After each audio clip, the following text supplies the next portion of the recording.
وهداية لا حول ولا قوة إلا بالله. لا حول ولا قوة إلا بالله.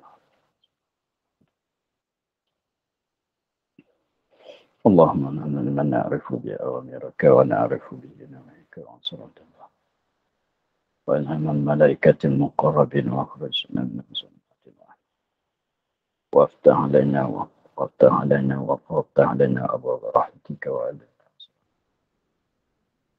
رب اشرح لنا صدرنا ولساننا قال الشيخ المسلم تعالى ونفعنا بهم في الدارين آمين.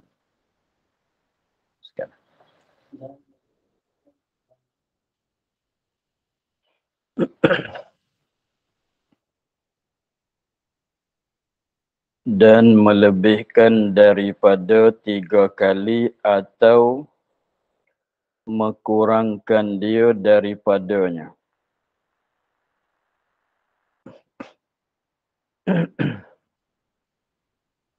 Dan melebihkan daripada 3 kali. Setengah daripada beberapa perkara yang makruh pada ketika berwuduk, mengambil wuduk. Setengah daripada makruhnya ialah melebihkan daripada 3 kali.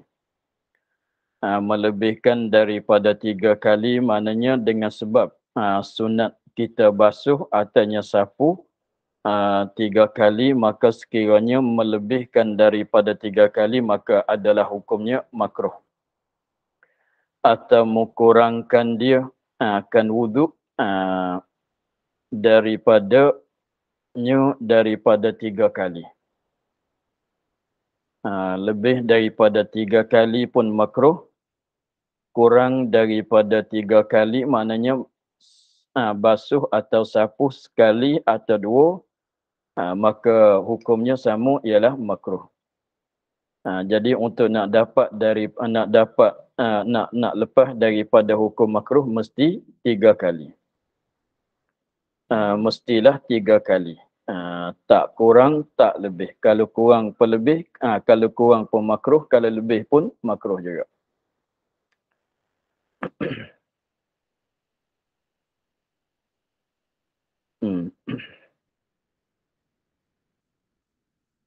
Kerana ni dalil.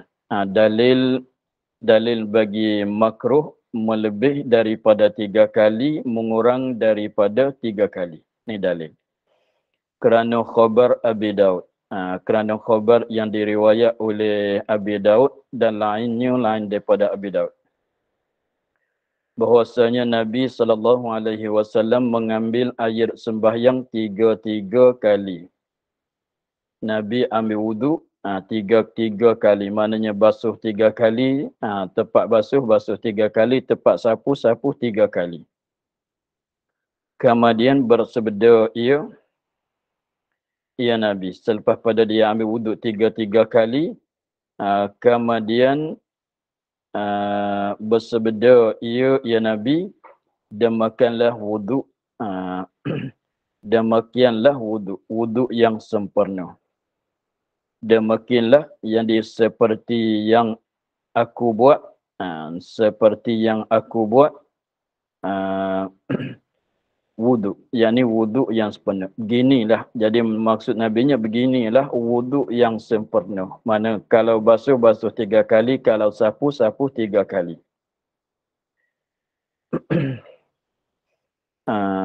Maka barang siapa melebihkan atas ini, atas 3 kali, atau mengkurangkan daripada 3 kali, maka bahwasanya telah berdosa dan zalim.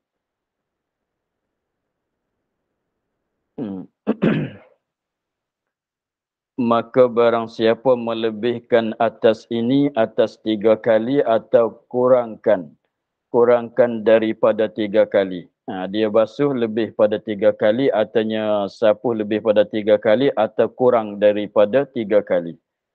Maka bahwasanya telah berdosa.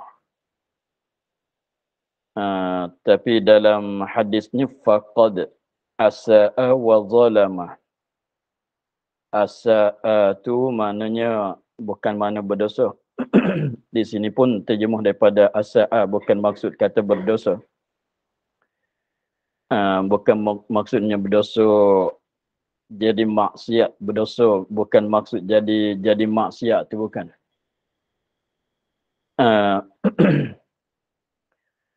Dia berdosa ni maksudnya apa dia? Tak baik. Maksud berdosa sininya tak baik. Sebab yang baiknya ialah 3 kali basuh atau 3 kali sapu. Berdosa sini maknanya tak baik.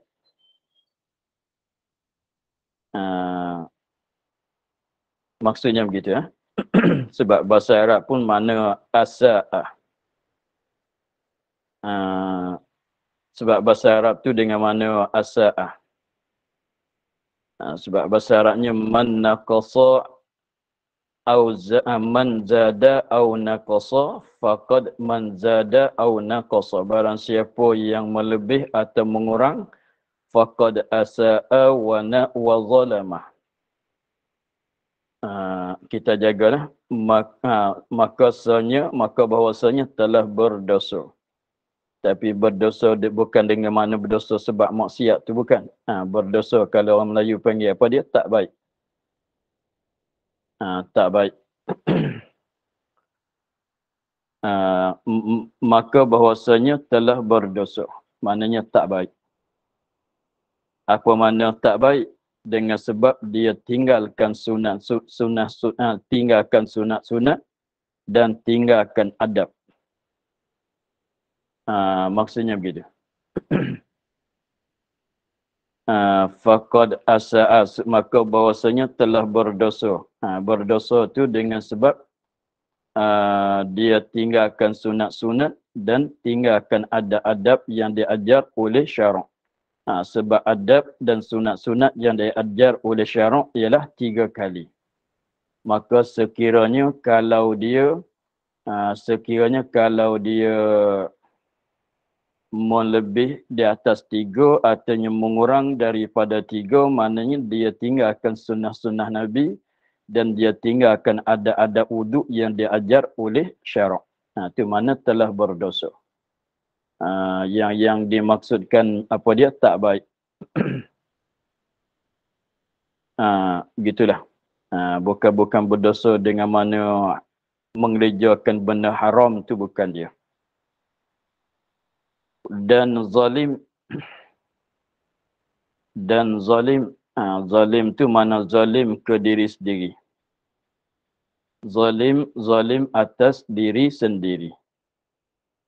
Zalim ke diri sendiri. Zalim ke diri sendiri itu maknanya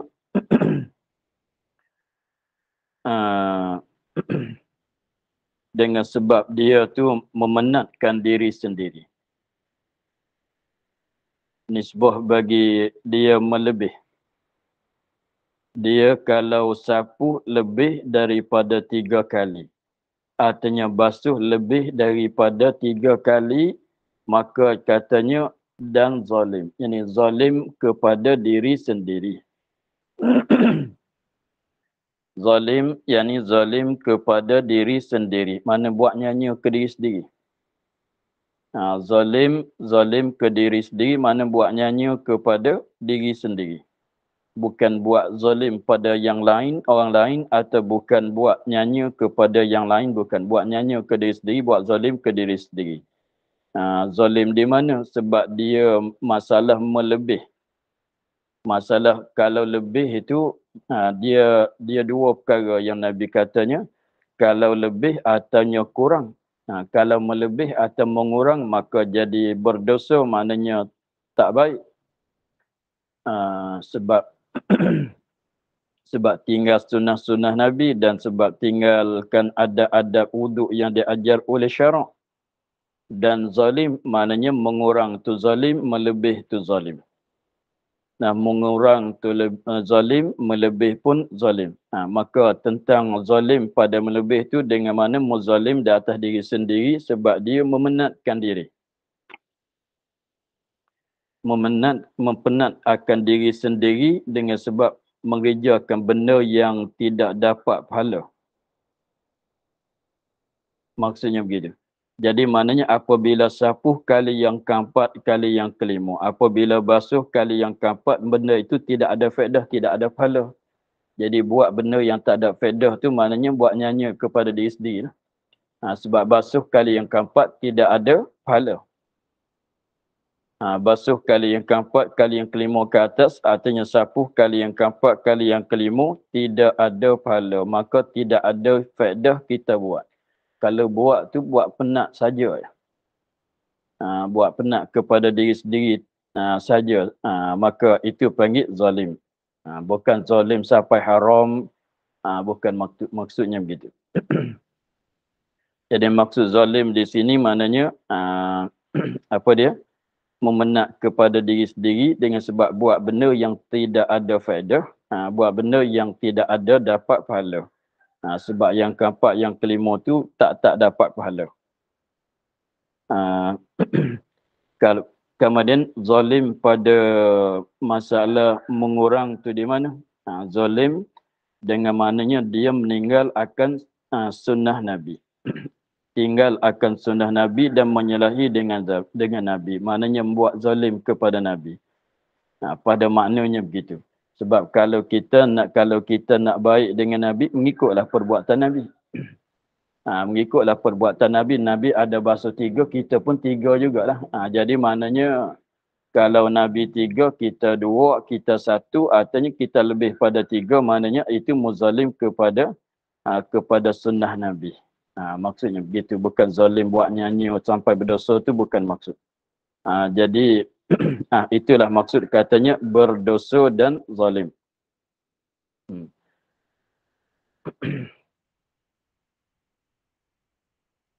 Memang jadi wuduk ni kita maklum bahwasanya kalau satu kali meratai itu adalah wajib. Satu kali itu adalah wajib, tapi kalau kita simpan di atas satu kali itu tak lepas daripada makruh lagi. Wajib dah tertunai. Kita basuh muka satu kali merata, dah lepas daripada wajib. Tetapi tak lepas daripada makruh. Begitu. Kemudian kita basuh atau kita sapu 2 kali. Basuh 2 kali apa hukum? Tambah dah 1 kali itu dah merata, tambah pula 1 kali jadi 2 kali, itu sunat.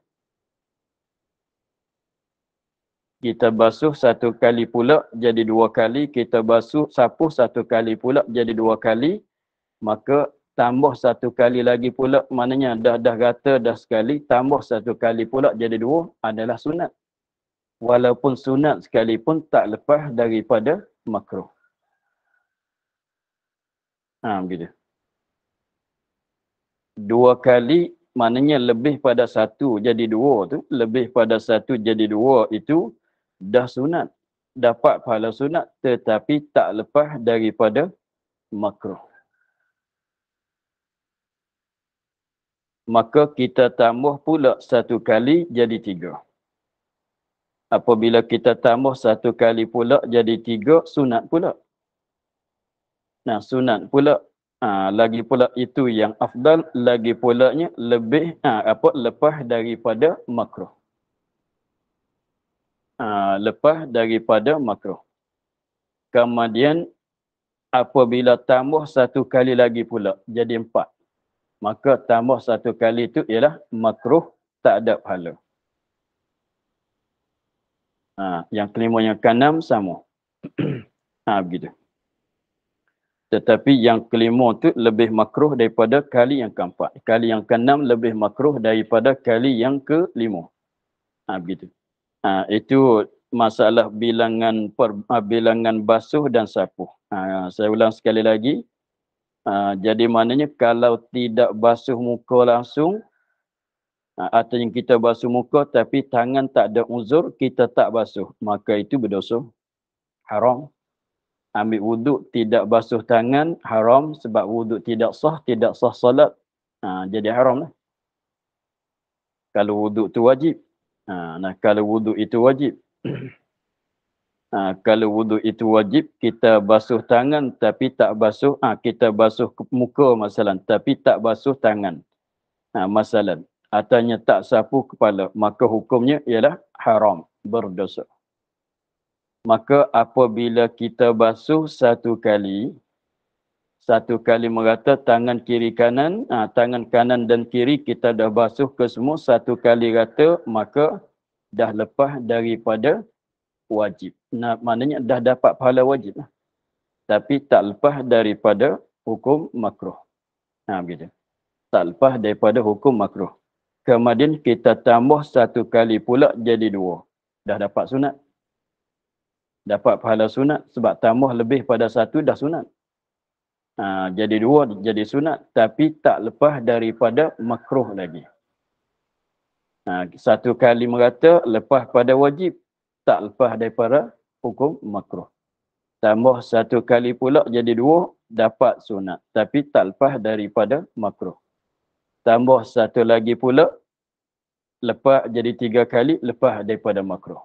Dapat sunat, yang afdal lagi pulanya, lepas daripada hukum makruh. Itu tiga kali. Kemudian tambah pula satu kali. Tak dapat pahala, dapat makruh. Begitu. Itu bilangan-bilangannya, hukumnya begitulah. Tengok. Dia katanya, dan menyebabkan makruh daripada sekira-kira menyimpankan atas membasuh dua kali itu tiada menafikan keadaan yang sunat pada dirinya. Ni macam kata tadi, maknanya basuh dua kali itu, tilik pada basuh tak lebih pada satu kali, masuk kali yang kedua, dah dapat sunat, tilik kepada situ. Tilik kepada kita basuh, kita buat lebih pada yang wajib. Mana yang wajib ialah satu kali meratai. Dan satu kali, maka satu kali itu lepas pada wajib. Apabila kita tambah satu kali pula itu adalah sunat. Jadi dua kali itu sunat lah. Jadi dua kali itu mana? Kali pertama wajib, kali yang kedua adalah sunat. Kali yang kedua itu adalah sunat. Tilik kepada basuh kali yang kedua tu adalah sunat. Tapi tilik kepada tak cukup tiga, itu makruh. Tilik kepada, memanglah dua tak sampai tiga lah. Tilik pada tak sampai tiga, makruh. Tilik ke situ. Tilik kepada, maknanya satu pun makruh lagi sebab tak sampai tiga, dua kali pun tak sampai tak lepas pada makruh lagi sebab tak sampai tiga. Begitu. Tilik kepada kali yang kedua ni, tilik kepada dah lebih pada satu kali, sunat. Tilik kepada dah lebih pada satu kali adalah sunat. Tilik kepada dua ni tak cukup, tiga tak sampai tiga, maknanya kita buat tak sampai tiga, maknanya makruh. Sebab tu dia tanya dan menyebabkan makruh. Makruh tu dua kali tu artinya satu kali, dua kali. Dua kali lah, masalah dua kali. Dan menyebabkan makruh daripada sekira-kira menyimpan mesangkat atas membasuh dua kali. Tilik pada basuh sekadar dua kali itu makruh. Mana tak sampai tiga tu makruh. Tak sampai tiga tu makruh. Maka tiada menafi, tiada melawani. Tiada menafi, tiada melawani keadaannya, keadaan dua kali. Keadaannya, keadaan membasuh dua kali itu sunat pada dirinya, diri basuh dua kali. Sebab kalau kita basuh dua kali, satu wajib, satu sunat. Sebab kali pertama tu wajib, kali yang kedua ialah sunat. Sebab tilik pada lebih daripada satu kali itu adalah sunat. Dia tak menafik. Sebab kalau orang tanya macam mana pulaknya satu benda tu haram lah, itu apa dia, makruh lagi, sunat lagi. Macam mana? Kali yang kedua tu itu apa dia, makruh pun dia, sunat pun dia tilik pada sudut lain. Yang kedua, tilik kepada lebih pada yang wajib. Masuk dalam sunat lah. Seperti kita baca lepas pada kita baca surah Fatihah dalam solat rakaat pertama yang kedua, selepas pada kita baca, apabila kita dah baca surah Fatihah pada rakaat pertama yang kedua, maknanya yang wajib dah tunai. Yang wajib dah lepas. Kemudian kita baca pula ayat-ayat lain daripadanya. Maka itu maknanya lebih pada wajib, maknanya masuk dalam sunat. Maka kali yang kedua macam itulah. Jadi maknanya sunat melebih daripada satu kali. Sebab wuduk katanya sunat lebih daripada satu kali. Sebab satu kali itu adalah wajib. Lebih pada satu kali adalah sunat. Maka dua lebih pada satu. Sunat pada dirinya. Tapi tilik pada diri dia tu sebab diri dia ni dua ni lebih pada satu. Sunatlah tilik di situ. Tapi tilik kepada dua tak sampai tiga.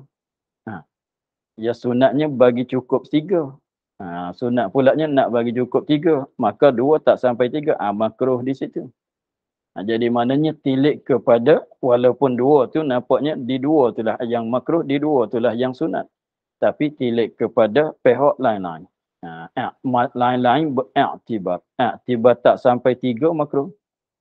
Tiba tilik kepada iktibar atau tilik kepada lebih pada satu sunat. Gitu tak jadi berlawan dua tu. Kalau tidak mana boleh satu benda tu dua hukum syarak tak boleh jadi. Tapi tilik pada sudut lain-lain. Begitulah.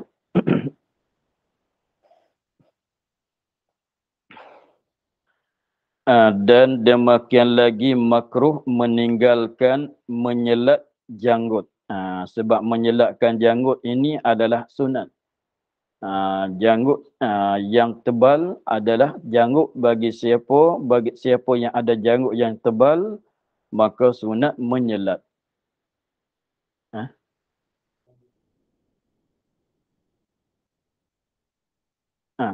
Dan demikian lagi pula demikian lagi makruh pula bersugi ia orang mengambil wuduk ia seorang dan makruh pula bersugi ia seorang bagi makruh ni bagi orang yang puasa. Bersugi ada juga hukumnya makruh. Bersugi ada juga hukumnya makruh. Walaupun yang kita dah lepas maklum bahawasanya bersugi itu adalah sunat muakkad yang banyak faedah-faedahnya, tapi bersugi pada di sini adalah hukum makruh. Makruh di mana tempat yang dimakruh, walaupun bersugi belum wuduk sekalipun adalah hukumnya makruh.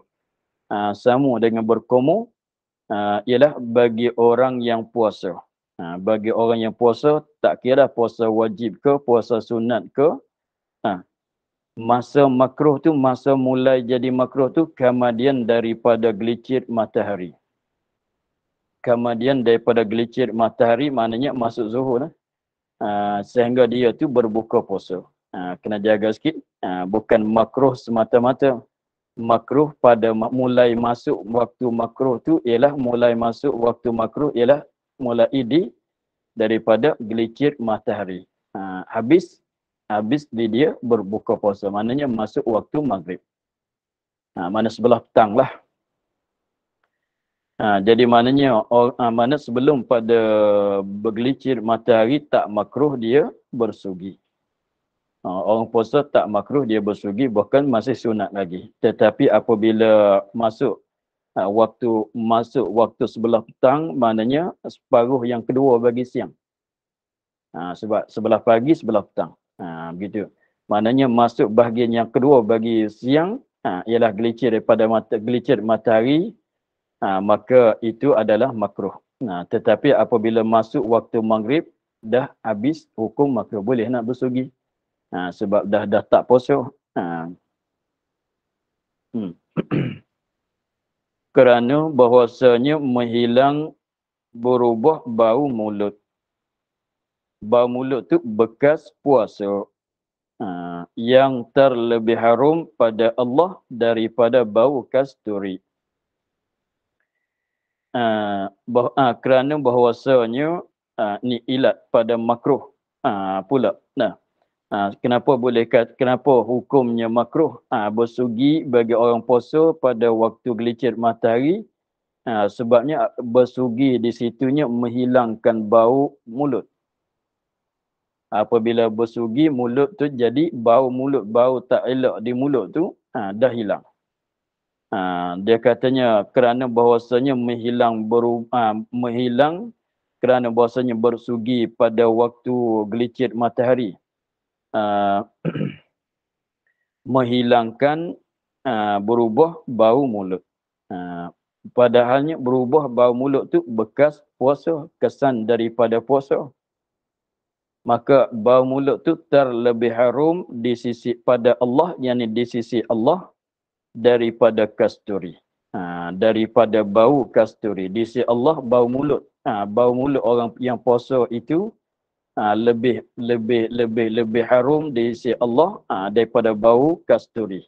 Kita maklum kasturi itu dah harum, tetapi bau mulut orang yang puasa lebih harum daripada kasturi lagi. Pada Allah, di sisi Allah Ta'ala. Bukan maksudnya bau harum sengerti tu. Bukan maksud begitu. Jadi maksud katanya apa dia? Sebab kita nak bagi ada kesan daripada ibadat. Kita nak bagi ada kesan. Kita ibadat lagi pulanya ada kesan ibadat bagi ada lama kat kita. Sebab tu dah apabila kita ambil wuduk seboleh-bolehnya, sunatnya jangan kita lapkan dengan apa-apa. Sebab apa? Sebab wuduk ada lekat kat badan tu ialah kesan ibadat. Hasil maknanya jadi ada dia tu kesan daripada kita buat amal ibadat. Maka dia akan jadi apa dia? Jadi saksi pula pada kita di akhirat nanti. Maka seeloknya sepatutnya kita biarkan dia tu ada kat badan kita selama-lama seboleh-bolehnya. Maka bau busuk mulut bagi orang yang puasa apabila masuk waktu petang ni dengan sebab lama tak makan pun bau mulut dia akan berbau. Akan berubah. Maka kita biarkan jadi dengan keadaan apa dia? Biarkan akan mulut kita dengan keadaan berbau begitulah terlebih baik daripada kita menyuci. Terlebih baik daripada kita menyucikan mulut sehingga habis bau itu. Jadi maksudnya nak bagi kekalkan akan bau mulut itu sebagai kesan ibadat. Lebih afdal daripada kita menyuci. Itu saja. Maknanya tak bersugi waktu petang tu adalah lebih afdal daripada kita bersugi. Maknanya apa dia? Lebih harum daripada Allah daripada kasturi. Maknanya maksudnya begini. Bukan Allah Ta'ala, maka Allah Ta'ala dapatkan bau hidukan benda ni, bau harum benda ni, bau busuk. Itu mustahil. Itu mustahil. Sebab nak dapat bau ni kena pakai apa? Perhidu. Maka tak ada sifat perhidu, tidak ada. Hanya ada sifat idrak tu, itu pun khilaf ulama. Tapi Tuhan tahu, Tuhan dengar, Tuhan nampak. Maka nak kata cium macam kita cium minyak bau gini, itu mustahil. Maka sebab itulah maksudnya orang puasa, orang puasa dia lebih afdal. Orang puasa kalau tak bersugi lebih afdal daripada orang puasa yang bersugi sebelah petang. Maknanya kita puasa sebelah petang, kita pantang daripada bersugi, lebih afdal daripada kita puasa tetapi kita bersugi sebelah petang. Sebabkan bersugi ni setengah daripada fawaid dianya, bersugi ni setengah daripada fawaid dianya ialah menggandakan pahala. Rasanya ada sebut kan. Dulu bersugi ni asal dia menggandakan pahala ibadat. Tu ada sebut di sana. Kita dah lepas pada muka surat 28 sebelah bawah sekali. Sebelah bawah sekali dia kata dan menggandakan pahala ibadat. Daripada di situ. Jadi maknanya Dia asalnya bersugi kalau kita bersugi belum pada nak solat, pahala solat akan berganda. Kita bersugi belum pada nak baca Quran, maka pahala baca Quran tu akan digandakan oleh Allah. Asalnya begitu. Maka kalau tilik pada asal, maknanya kalau kita puasa, kita bersugi, digandakan juga pahala puasanya. Tetapi tidak. Tapi tidak. Dengan maknanya, orang puasa tak bersugi dapat pahala banyak daripada orang puasa yang bersugi. Itu maksudnya. Maksudnya begitu.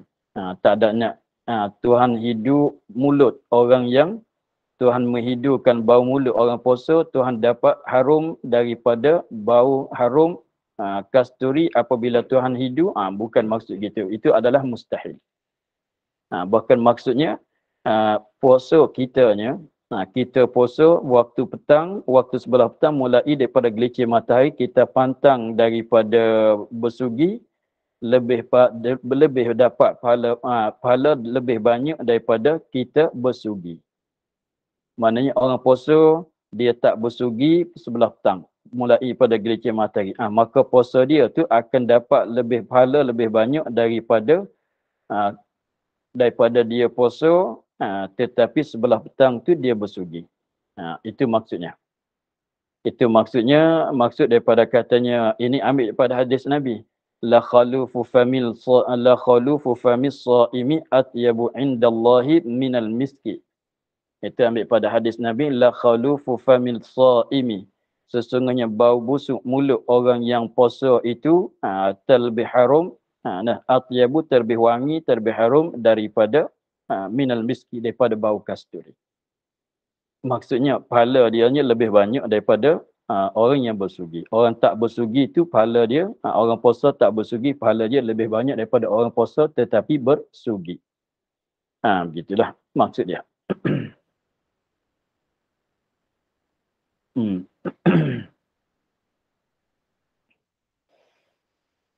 Dan demikian lagi makruh meninggalkan menyelat janggut yang tebal. Sebab menyelat tu adalah hukumnya sunat. Maka tinggal sunat adalah hukumnya makruh. Dan jika ia ihram sekalipun. Dan jika ia ihram sekalipun, walaupun dia tu duduk dalam keadaan ihram sekalipun, makruh juga tinggal menyelat.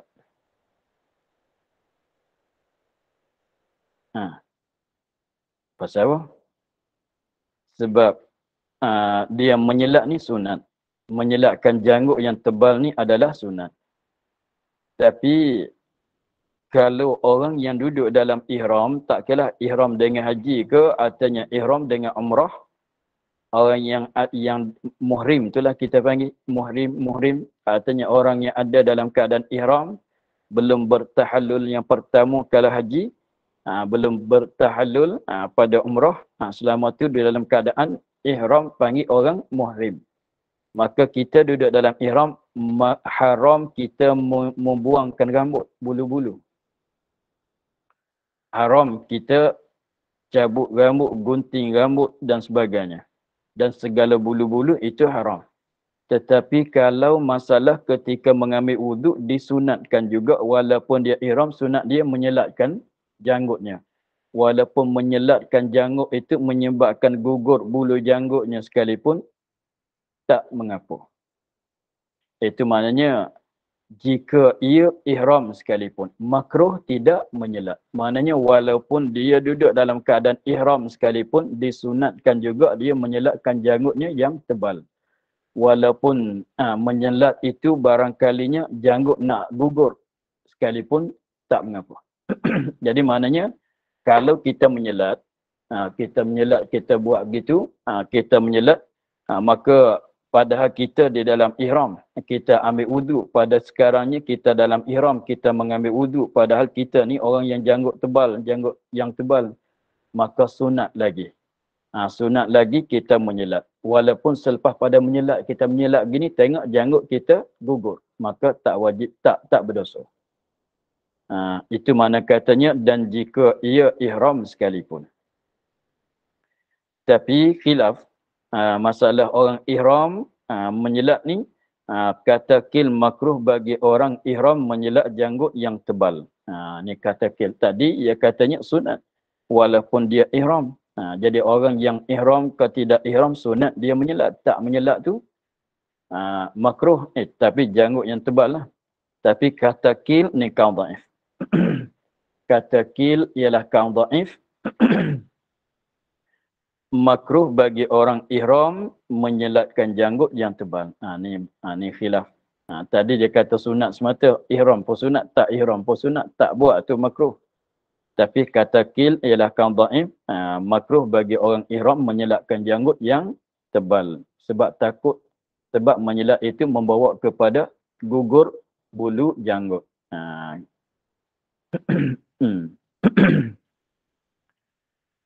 Dan demikian lagi makruh minta tolong pada membasuh anggota wuduk dengan tiada uzur. Ini kalau kita faham daripada masalah sunat dulu, maka sebaliknya ialah makruh. Ingat begitulah.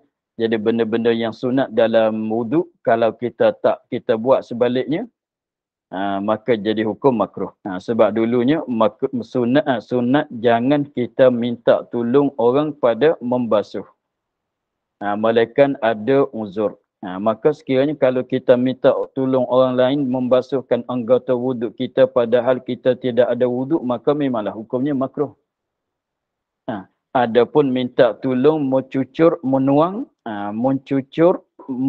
menyucur. Adapun minta tolong pada menyucurkan air dengan tiada uzur, itu khilafus sunnah. Mana khilaful aula lah. Bukan makruh, mana rendah sikit daripada makruh.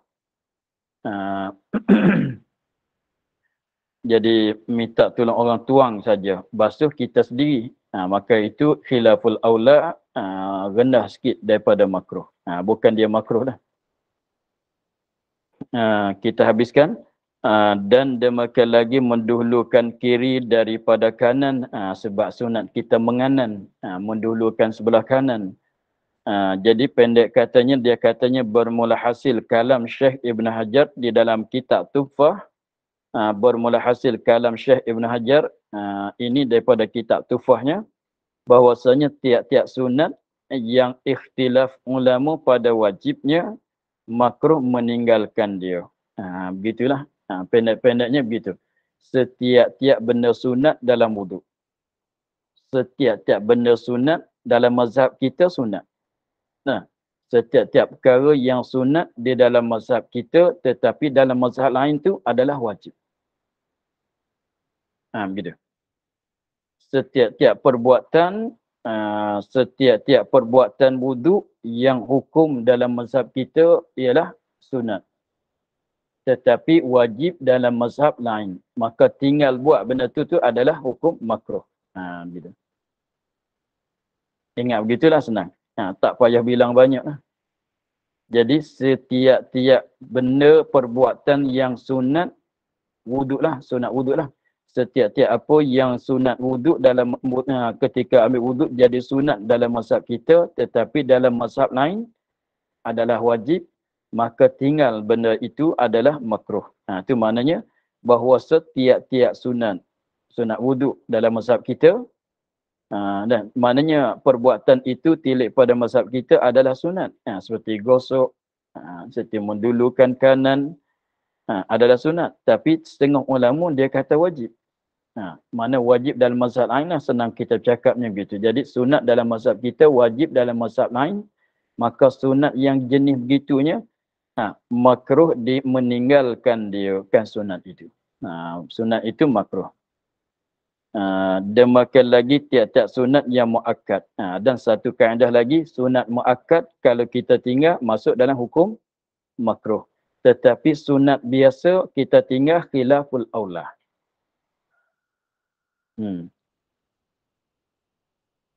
Begitulah.